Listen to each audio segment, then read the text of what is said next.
republic for which it stands, one nation, under God, indivisible, with liberty and justice for all. Okay, can we please have roll call?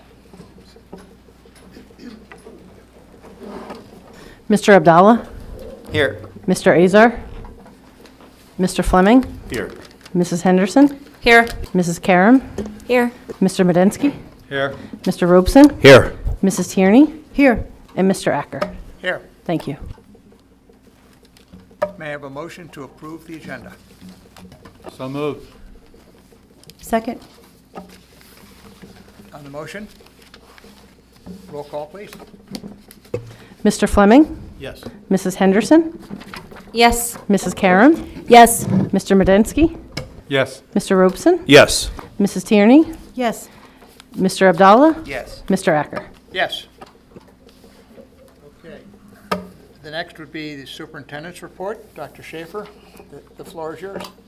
Thank you very much, Mr. Acker. At this time, I would like to invite Mr. Evans up to speak to us about our special guest tonight. Thank you, Dr. Schaefer, and thank you, Dr. Vitale, and the Abington Heights Board of Education and the Abington Heights community. Tonight, I come to share a tremendous recent accomplishment of some of our students in our middle school and elementary schools. To give some background on this, in February, Abington Heights was approached by the Pennsylvania Special Olympics to pilot a unified sports program in our elementary school and our middle school. We already have one running in our high school. With an ambitious timeline and the support of some fantastic individuals, we were successful in implementing a program. To give some background on unified sports, it's dedicated to promoting social inclusion through shared sports training, competition, and students coming together on the sports field. Unified sports joins students with and without exceptionalities on the same team. It's inspired by one simple principle.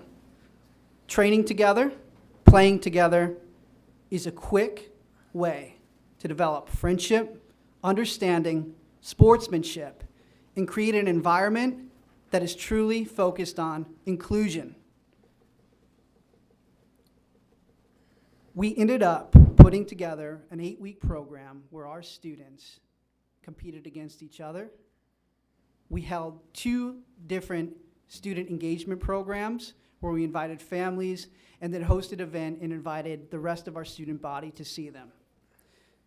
None of that would have been possible without acknowledging some important individuals. First, our coaches, Mrs. Casey Beekler and Mrs. Ashley Thomas in our elementary program, Mrs. Angela Montagna and Mr. Brian Weber in our middle school program, our principals, Mr. Mario Maliani, Mrs. Colleen Leonard, and Mr. Patrick McGarry, our aides who supported our students, and our families. Thank you guys for being a part of this. At this time, as a token of our appreciation in the results of a successful program, we would like to call up our students to acknowledge them with a certificate for being the first unified athletes, elementary, middle school in Lackawanna County. I will say that some of our students are not here today at the middle school due to a field trip. What I am going to do is call up the students that are present, but also acknowledge the students that could not be here today because I know many of them are streaming in through Google. Alyssa Story, Emily Nesbitt, Caleb Malaysia, Jacob Butler, Anna Beck, Daniel Beck, Macy Ramsey, Miles Shimko. Ladies and gentlemen, that is our middle school team. And now,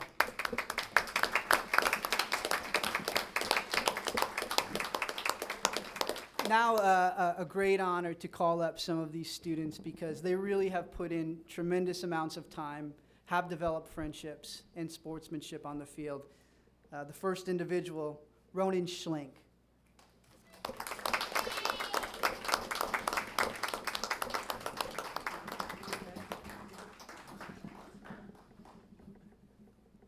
Tommy Agason.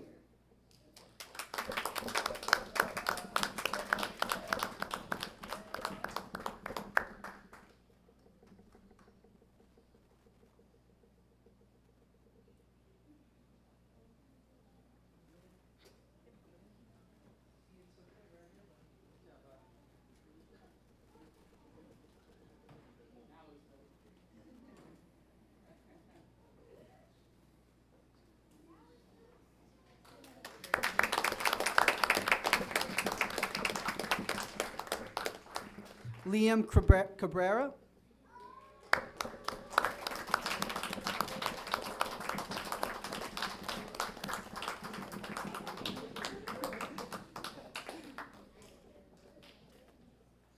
Zara Madden. Andy James.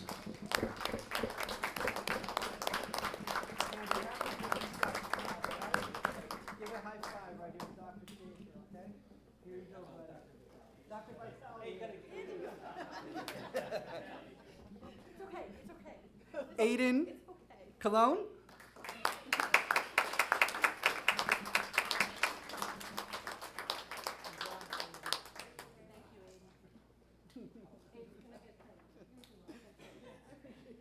Talulu Moraski.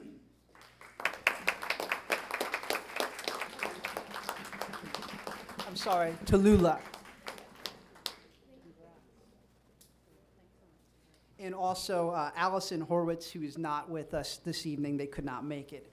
My final note, I do want to thank everybody for getting this up and going in our community. Next year, we are looking to actually compete against other schools and kind of grow our unified program. And it wouldn't be possible without our families, without the staff, and it wouldn't be possible without the most important individuals in our community, our students. So thank you guys.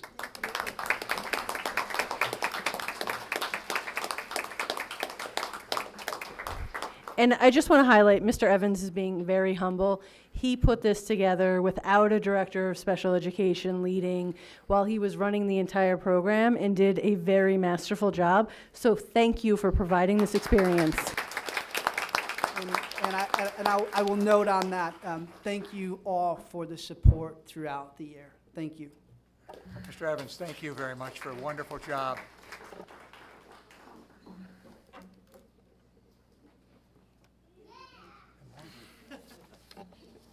That's it for the superintendent's report? You're going easy on us. Yeah, I will go another Okay. night In taking that it easy. case, we will open the meeting up for public comment. I just want to make sure you all know that this is a work session, so there will be two opportunities to approach the board and offer your comments and questions and so on. But having said that, I'd like to start it out with Mr. Sheehan. Welcome again. Nice to see you. Mr. Sheehan, I'm going to keep you to 3 minutes, all right? 3 minutes. There you go. That's perfect. This is great. All right, I'll wait until, we're not going to read this whole thing, but I'll wait until everybody gets a copy, so at least you have some point of reference here. Before I start talking. Enough. Okay. You know, with the media, news media, the way it is these days, I often wonder what's true and what's not true. Case in point, this situation down in Texas. I've been hearing all kinds of conflicting stories coming out of there to the point where nobody's sure what's true. So anyway, with that in mind, I came across this article and I wanted to get the board's reaction to it. I don't know if any of you are aware of it even, but, and I'll leave you to read the article. I'm not going to spend time reading it now. But what the article is saying, if you want to look at the first line in the first paragraph, K-12 schools must allow boys in the girls' private areas to obtain federal funds for lunches, breakfast, and snacks, the Biden administration announced. Now, I've already spoken about my opinions about taking money from the federal government. Federal government never should have been involved in education in the first place. So they've been handing us out now for what, 30, 40 years, handing out money, and now we get stuff like this. I sincerely hope this is not true. Please somebody tell me this whole article is a bunch of garbage. If it is true, I'm not gonna put you back in a corner right at this point. But, you know, I'll be back next time. And as we go through the month of June, if it turns out there's any truth to this, then I would like to know what the Abington Heights School Board intends to do about it. Okay? Thank you, Mr. Sheehan. And, you know, as I mentioned before, I'm not aware of or haven't received any information consistent with what's in here. However, I'll look into that and get back to you. Okay, thanks. Thank you. Thank you very much, Mr. Sheehan. Ann Stopper, South Abington Township.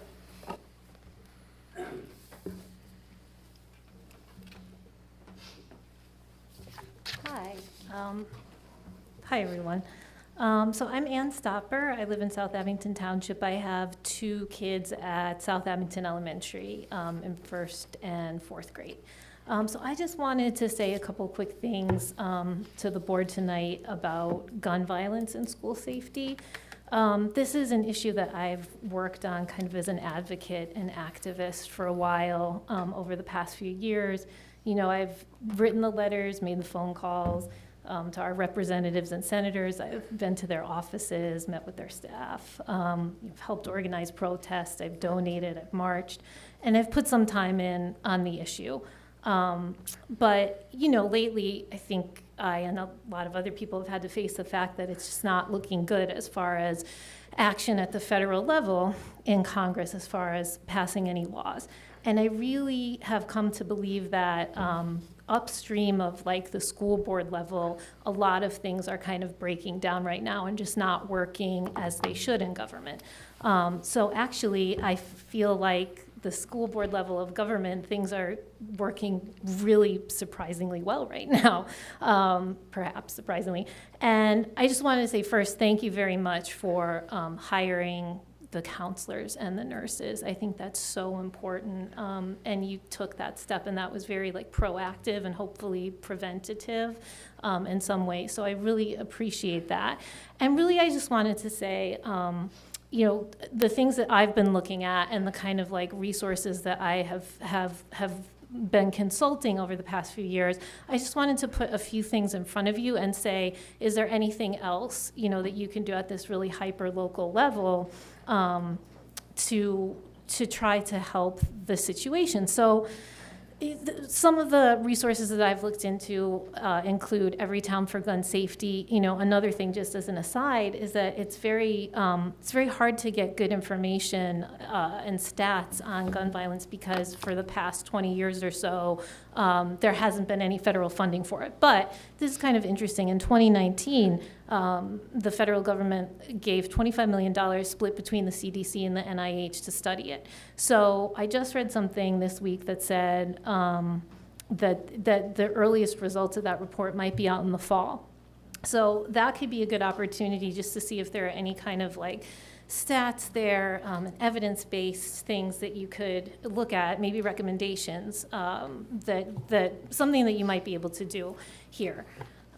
So just a couple specific things that I thought you might consider.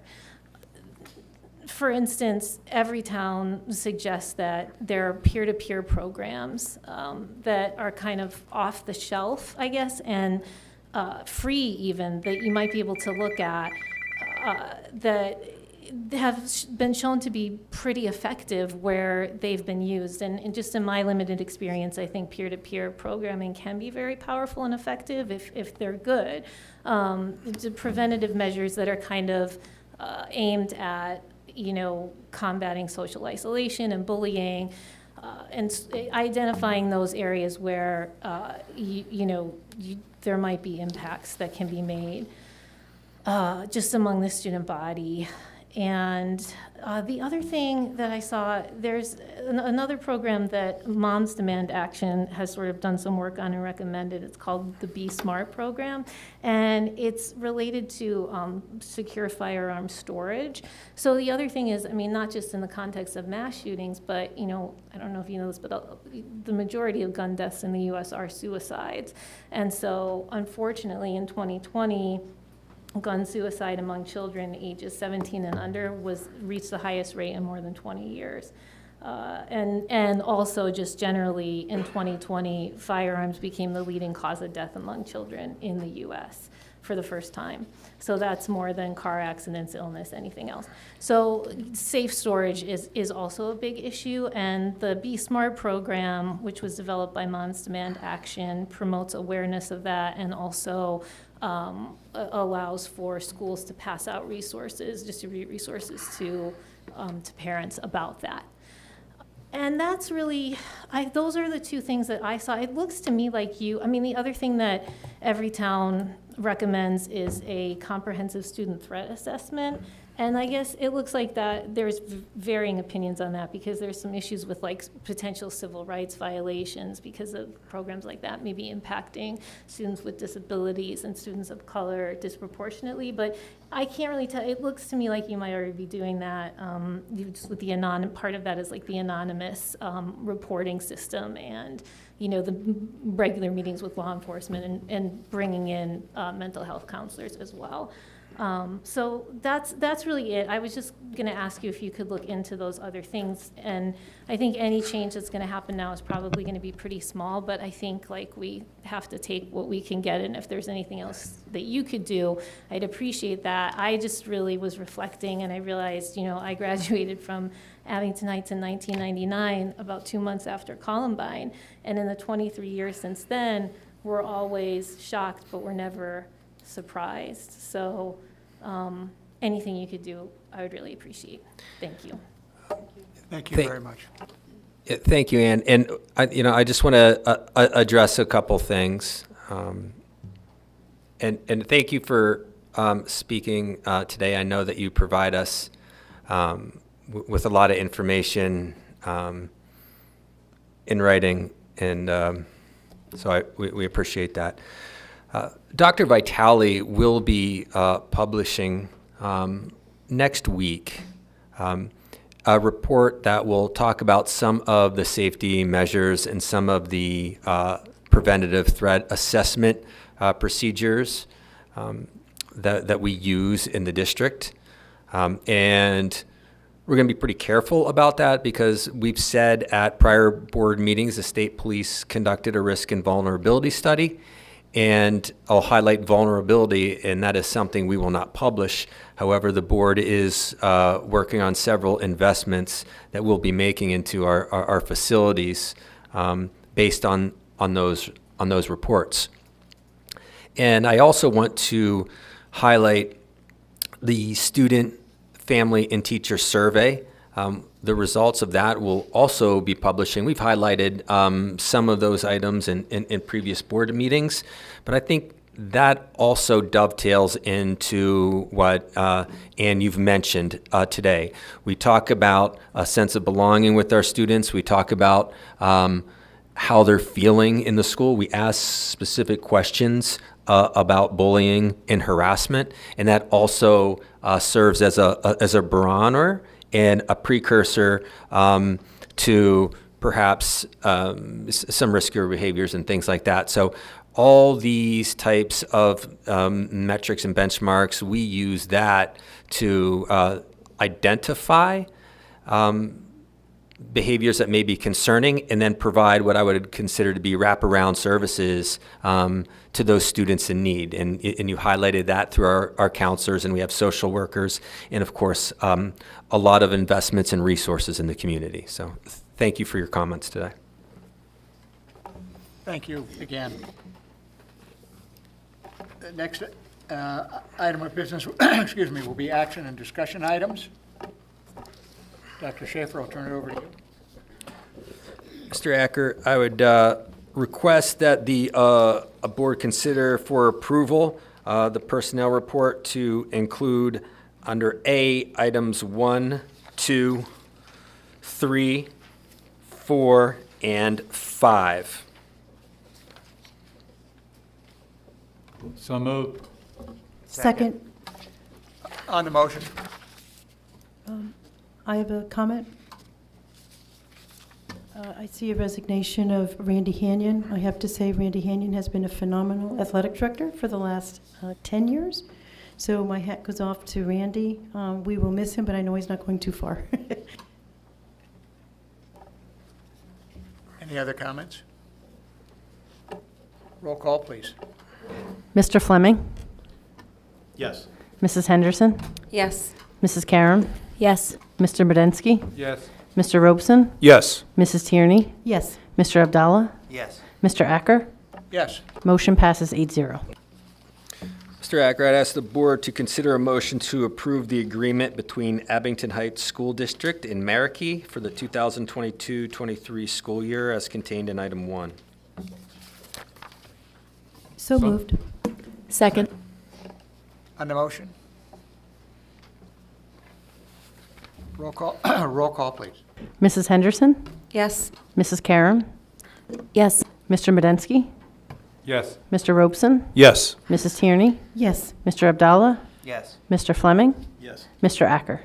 Yes. Motion passes 8-0.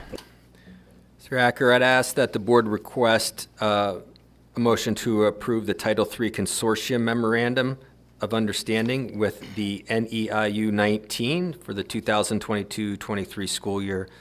It's item number 2. So moved. May I have a second? Oh, I'm sorry. Second. On the motion? I do have a question. Dr. Schaefer, is there anything different from this contract than from last year's? No, the only thing that would change would be the federal dollars that is allotted, but nothing significant. Thanks. Roll call, please. Mrs. Karam? Yes. Mr. Budensky? Yes. Mr. Robeson? Yes. Mrs. Tierney? Yes. Mr. Abdallah? Yes. Mr. Fleming? Yes. Mrs. Henderson? Yes. Mr. Acker? Yes. Motion passes 8-0. Thank you. Mr. Acker, I'd ask that the board consider a request to approve the Department of Education Emergency Instructional Time Template for 22-23 school year as outlined in item number 3. So moved. Second. On the motion? Roll call, please. Mr. Budensky? Yes. Mr. Robeson? Yes. Mrs. Tierney? Yes. Mr. Abdallah? Yes. Mr. Fleming? Yes. Mrs. Henderson? Yes. Mrs. Karam? Yes. Mr. Acker? Yes. Motion passes 8-0. Thank you. Mr. Acker, I'd ask that the board consider a motion to approve the food service management company contract with Metz Culinary for the 2022-23 school year as contained in item 4. So moved. Second. On the motion? Roll call, please. Mr. Robeson? Yes. Mrs. Tierney? Yes. Mr. Abdallah? Abstain. Mr. Fleming? Yes. Mrs. Henderson? Yes. Mrs. Karam? Yes. Mr. Budensky? Yes. Motion passes 7-0 with 1 abstention. Mr. Acker, I'd ask that the board consider a motion to approve the 2022-23 Neiu 19 intergovernmental agreement for special education services as contained in item number 5. So moved. Second. On the motion? Roll call. Mrs. Tierney? Yes. Mr. Abdallah? Yes. Mr. Fleming? Yes. Mrs. Henderson? Yes. Mrs. Karam? Yes. Mr. Budensky? Yes. Mr. Robeson? Yes. Mr. Acker? Yes. Motion passes 8-0. Thank you. Mr. Acker, I'd ask the board to consider approving an additional van route to service a foster student from May the 16th to June the 13th, 2022.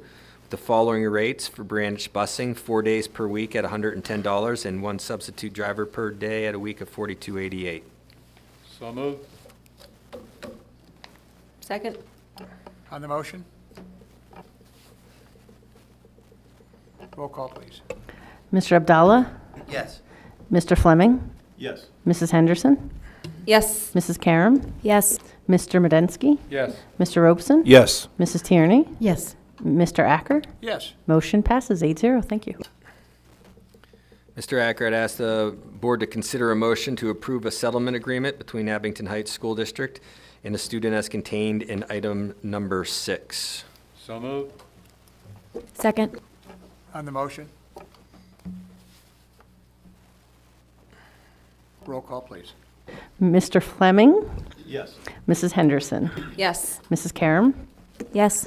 Mr. Medensky, Yes. Mr. Robeson, Yes. Mrs. Tierney, Yes. Mr. Abdallah, Yes. Mr. Acker. Yes. Motion passes 8-0. Thank you. Mr. Acker, before asking for consideration of this item, this is just a reminder that we are in an ongoing process of developing job descriptions. So that does not mean that these jobs are open. We are just developing job descriptions for every job that we have. So I'd ask the board to approve the following Abington Heights School District job positions, numbers 1 through 5. So moved. Second. On the motion? I have a question on the athletic director position. You know, I read through that and I was surprised that there are so many things that this person's responsible for. And, I mean, big things. And I'm curious as to whether we audit those things to make sure they're being done, and if, are they being done? You know, because there's some big items in there that, I mean, I just wrote down a few. Recommends annual reappointment or non-reappointment, and oversees all district booster organizations, which I was under the impression that we were hands-off with booster clubs. That's my question. I think that I didn't develop that particular job description, but that may be referring to the fact that we have a data collection that's required by the state annually of the booster clubs, which basically contains the contributions, monetary or otherwise, made into the program. It's a Title IX compliance report. That may be what that's alluding to, but that's the only oversight that I'm aware of that the district plays any role in. It says specifically that he ensures that they comply with all laws, policies, administrative regulations. So it seems like it's more than just collecting information. Yeah, I won't be able to speak on those specifics, but what we can do is I can pull that for now, and then we can take a closer look at what specifically, perhaps we need to be a little more specific about what specific roles the AD has relative to the booster clubs. If this is something that's a federally required Title IX, then we can mention that as well. I mean, I was looking at, you know, all the things that they're responsible for. Coaching, you know, training, student, good sportsmanlike practices, leadership, that sort of thing. And I'm just curious, and I'm not questioning his, you know, that he's not doing a good job. I'm not questioning that. I'm questioning whether all of that in totality is even possible for one person to do. Mr. Hanyon actually helped develop this job description and helped us write it with PSBA. So I'm pretty confident that those are the tasks he does. And I know Mr. Snyder does support and help, as well as the administrative team and the secretaries up at the high school. But I know he helped to build and develop that. Okay. Well, it would be interesting to know if we'd audit those things, if he has reports on file, you know, that sort of thing. Just because if it's in the job description, it ought to be, it should be getting done, right? I mean, otherwise it shouldn't be in the JD. What gets measured gets done. Right. Exactly. Exactly, and we can talk about that. We can pull that, take a look, and get you some more information. And I would say to you, like, yes, it is a very comprehensive and daunting job description, not unlike many that I see in the district. And when you think about something like sportsmanship, I can give you examples where I know Mr. Hanyon has been involved where, let's just say, a parent is ejected from a game, and discussions have to be had at the PIAA level, and I end up signing documents that come down from PIAA, but also Mr. Snyder and Mr. Hanyon may also have conversations. So that accountability is at multiple levels, and there indeed are some mechanisms that I can take a look at. And then there's others where we're reading the Code of Conduct and Sportsmanship from PIAA at every single event, and it may be redirecting some students or some spectators, so. Thank you. I do have a question also with all of these job descriptions. So is it the head of the departments, are they working, like this director of special education, are they working with the administration to develop this job description also? Yeah, so what the process is we get a template from PSBA, and then from there, we work that template in-house with the people who are currently doing the job, the people who supervise the people who are doing the job, and then we send it back to PSBA, they approve it and make sure that it's in compliance with what the actual job is, and then we put it forward before the board. So it has at least 10 people's hands in it before you guys see it. So all of these job descriptions have to be approved by PSBA? Not approved by PSBA, but PSBA, as part of the service, has a solicitor take a look at that to make sure that we are in compliance. So what we do is they provide us, much like what PSBA does with the board policy.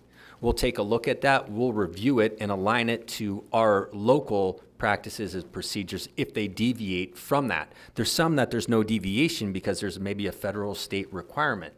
We'll take a look at that because the scope of work, say, for our athletic director may be different than Riverside. So we'll make whatever adjustments, and then after we work collaboratively here, we bring it back, and then that gets reviewed by a solicitor to make sure that we're in compliance. That's quite a process. That's excellent. Is there any opportunity for administration to add something to it if they feel the need that's not written here without there being an issue with that? So yeah, so what we do is we get the template and then we send it out to the people, the stakeholders for that job description, and they offer us feedback of this really isn't what we do here in Abington Heights, or we need to add this, and then we make changes, and that's when we send it back just to make sure that the changes we made are in compliance. As an example of that, I would say, when we first went through this process, what we did is we flagged close to 100 job descriptions. Not that we had that, but I'm going to give Jim as an example because he may have an assistant business manager that may do the role of a job description for an accountant, accounts payable, auditing, and so we may take 3 to 4 job descriptions and put that together because that accurately reflects the position that we have. In some cases, for example, is for superintendent and assistant superintendent, in some school districts, the assistant superintendent is also the HR director. So in that case, we would take an HR director's roles and responsibilities, as Maggie smiles, and weave it into her job responsibilities. So. Well, thank you for taking this out under and getting all these job descriptions for us. Thanks. And Other comments, questions? I do want to say one thing with that because I would amend this to be items 1, 3, 4, and 5. We'll take a look at the athletic director position, but Mr. Fleming said something that resonated that I want to make sure that I hit on, and you know I do frequently say what's measured gets done, and if you're going to have any employee, it is important. In fact, it's critical that they know what their roles and responsibilities are and how they will be evaluated on those. So this is a step the first step in saying, identifying what exactly are people doing and who will be monitoring that, who will be supporting the employees to make sure that they have everything they need to do the job effectively and efficiently. Warren, I just think Yes, sir. that the athletic director position, since we're gonna be hiring a new one, that needs to be spelled out. Because whoever's coming into that job needs to know what they're getting into, so it's not a revolving door. I mean, we were lucky enough to have the same one for 10 years. So I wanna make sure that that one is spelled out so they know exactly the pool they're jumping into. I think that's exactly right. You have to have job description so somebody knows the job they're supposed to be doing. Okay. So, Mr. Ackert, I ask that the board consider for approval the following Abington Heights job positions. Number 1, 3, 4, and 5. We'll come back on the 22nd with the amended, if needed, athletic director job description. So moved. Second. Comments on the revised? Roll call, please. Mrs. Henderson? Yes. Mrs. Karam? Yes. Mr. Benensky? Yes. Mr. Robeson? Yes. Mrs. Tierney? Yes. Mr. Abdallah? Yes. Mr. Fleming? Yes. Mr. Acker? Yes. Motion passes 8-0. Thank you. Mr. Ackert, ask the board to consider a motion to approve the Frontline education quote as contained in item number 12. So moved. Second. On the motion? Can you expand more on what this is all involved? Because the one thing that's interesting to me is next year it's going to be only starting at the end of the year. Why don't we move it up earlier if this is what we're going to be using? Yeah, go ahead. So there's multiple platforms that we're going to be introducing next school year, and it's me. So it's me who is doing it, and there's only so much capacity that I have. So what we're doing is we're going to do the attendance first, and we will get that attendance up and rolling for September 1. Then we're going to do the hiring platform, and then we'll make sure that that is up and running by December 1. So honestly, so I can project manage to make sure that everything is done effectively and implemented with fidelity. I have to piece it out, which is why the price is a 50% rate, because they know that we're not starting July 1 with all of these platforms, that we're going to be introducing them. Jim is kind enough and supportive enough that he is working the time clock side of it, and the business office will be running that parallel too. And it all takes a significant amount of time. The reality is the company recommends a 6 to 9 month implementation plan, and we are trying to spearhead that in much less time. So I promise we will do it as quickly as we can, but we want to make sure that we do it well and do it accurately. And what's the cost of the system that this is replacing? What do we pay for? The cost largely is baked into the provider contract that we have with our substitute service. It is challenging to quantify apples to apples. Okay, and this is just because that system's not very effective for us. Is that why we're replacing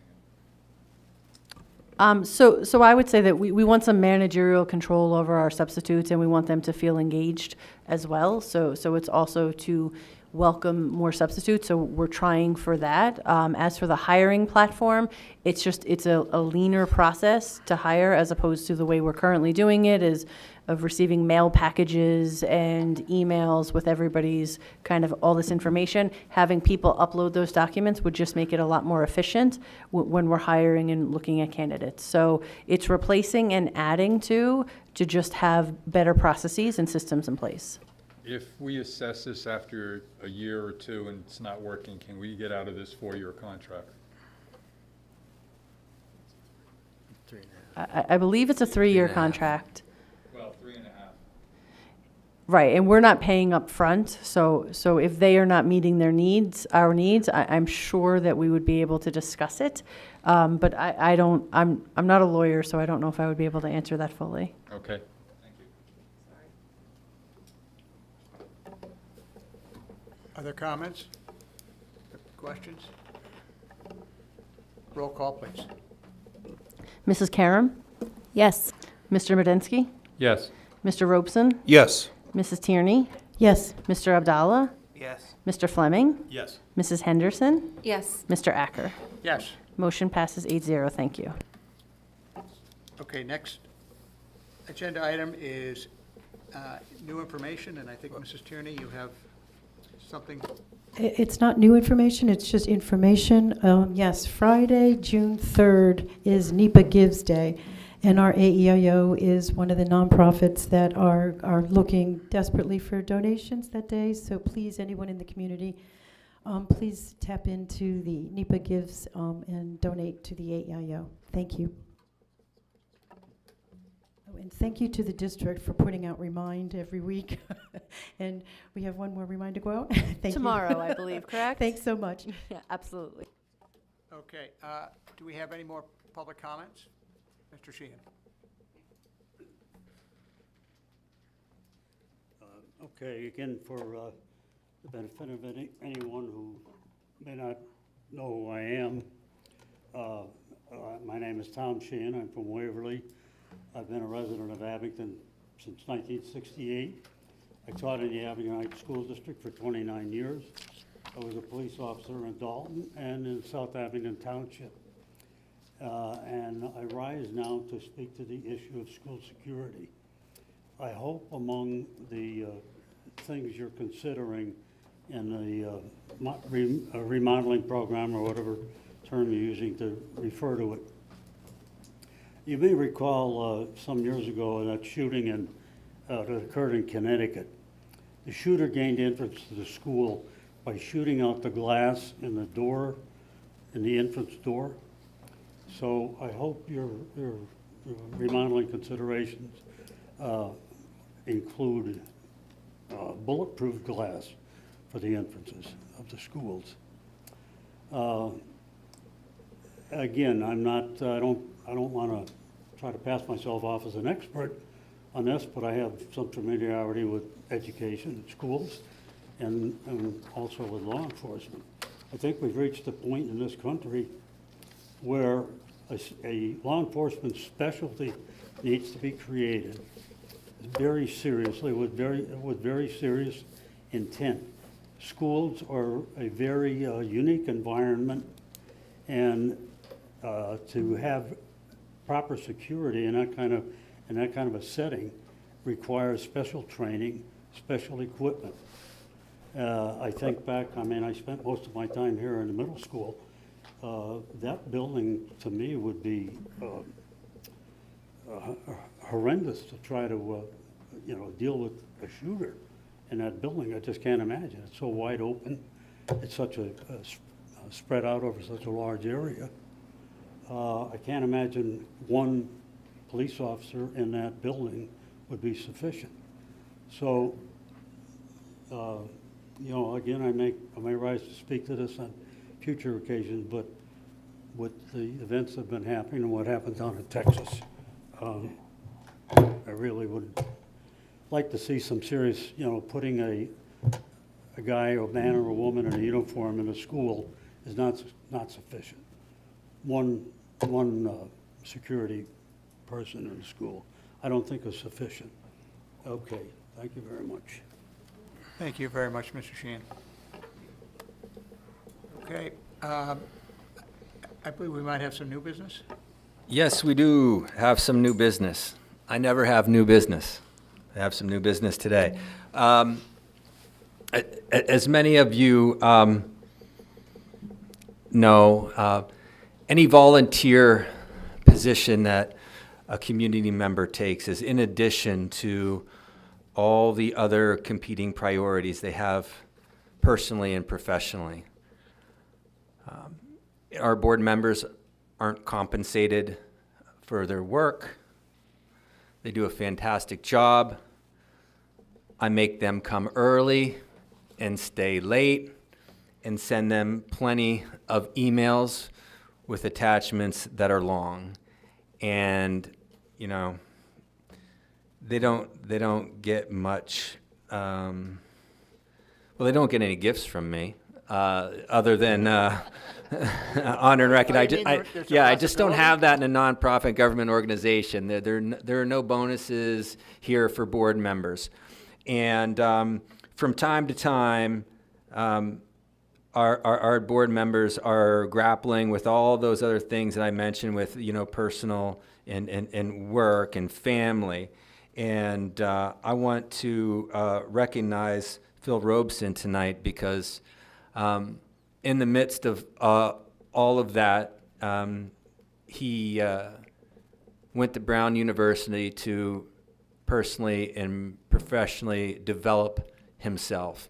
And I want to let you know on behalf of the board and our administrative team that we appreciate you for that, and we know the sacrifice that takes. And as a token of our appreciation, the board and admin team have took the honor of getting you a little token here.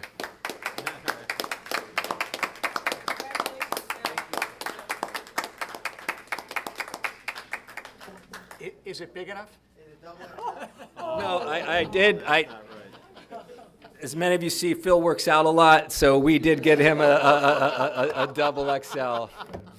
Thank you so much, and it's wonderful to go back to school and be a student, not just a board member. And I teach a class or two at the U, but I went back as a student, so it was really refreshing. So thank you so much. Thank you. And it is a 2X. There we go. It'll be a little loose. Okay. In that case, I'd ask for a motion to adjourn. So moved.